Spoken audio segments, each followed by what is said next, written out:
প্রিয় সহকর্মীবৃন্দ, সরকার সরকারের কাজ করবে, কিন্তু আপনিও কিন্তু সেই দলেরই একজন।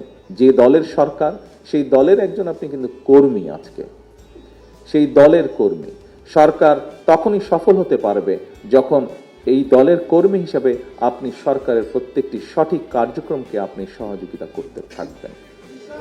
সঠিকভাবে সঠিক কাজটিকে আপনি সহযোগিতা করতে থাকবেন, তখনই এই সরকারের পক্ষে সফল হওয়া সম্ভব।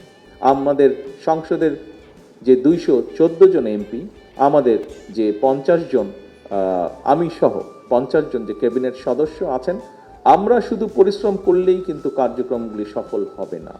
আপনাদের সকলের সহায়তা প্রয়োজন হবে।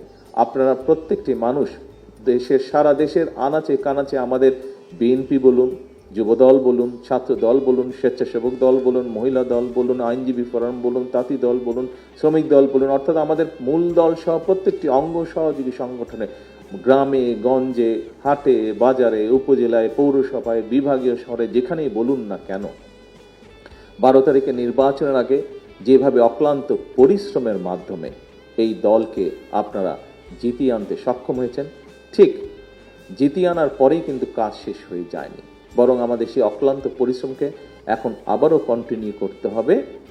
একটি নির্বাচনের মাধ্যমে যেমন আমরা জয়ী হয়ে এসেছি, ঠিক একইভাবে আমাদের কাজগুলো, আমাদের লক্ষ্যগুলো সফল করার মাধ্যমে একটি সফল সরকার আমাদেরকে হতে হবে। একটি সফল সরকার হতে পারলেই আমরা, তাও কি জনগণের দৃষ্টিতে আমাদেরকে সফল সরকার হতে হবে, এবং জনগণের দৃষ্টিতে যদি সফল সরকার হতে হয়, তাহলে অবশ্যই শুধুমাত্র 214 জন এমপি বা 50 জন ক্যাবিনেট মেম্বারের পক্ষে সেটা সম্ভব না। যখন বাংলাদেশ জাতীয়তাবাদী দলের সারা দেশে ছড়িয়ে ছিটিয়ে থাকা সকল নেতাকর্মী এই কর্মসূচিগুলোকে বাস্তবায়নের লক্ষ্যে, এই কর্মসূচিগুলোকে সাকসেসফুল করার জন্য মাঠে ময়দানে নেমে কাজ করতে পারবেন বা করবেন, তখনই শুধুমাত্র সেটি সম্ভব। এখন আপনারা হয়তো বলতে পারেন, প্রিয় সহকর্মীবৃন্দ, যে আমি তো এমপি না, মন্ত্রী না, বা আমি সরকারের সাথে রিলেট না, আমি কিভাবে এবার কাজে সহযোগিতা করব? প্রিয় সহকর্মী, আপনি এমপি নন, আপনি মন্ত্রী নন, আপনি হয়তো উপজেলা চেয়ারম্যানও নন, আপনি হয়তো ইউনিয়ন পরিষদেরও চেয়ারম্যান নন, বা মেম্বারও আপনি নন। আপনি কিভাবে কাজটি করবেন?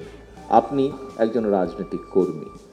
আপনি আপনার যে সংগঠন আছে, আপনার যে রাজনৈতিক কার্যক্রম আছে, সাংগঠনিক কার্যক্রম আছে, সাংগঠনিক শৃঙ্খলা আছে, এই বিষয়গুলোকে আপনি সঠিক রাখার মাধ্যমে, অর্থাৎ আপনি একজন পলিটিক্যাল অ্যাক্টিভিস্ট।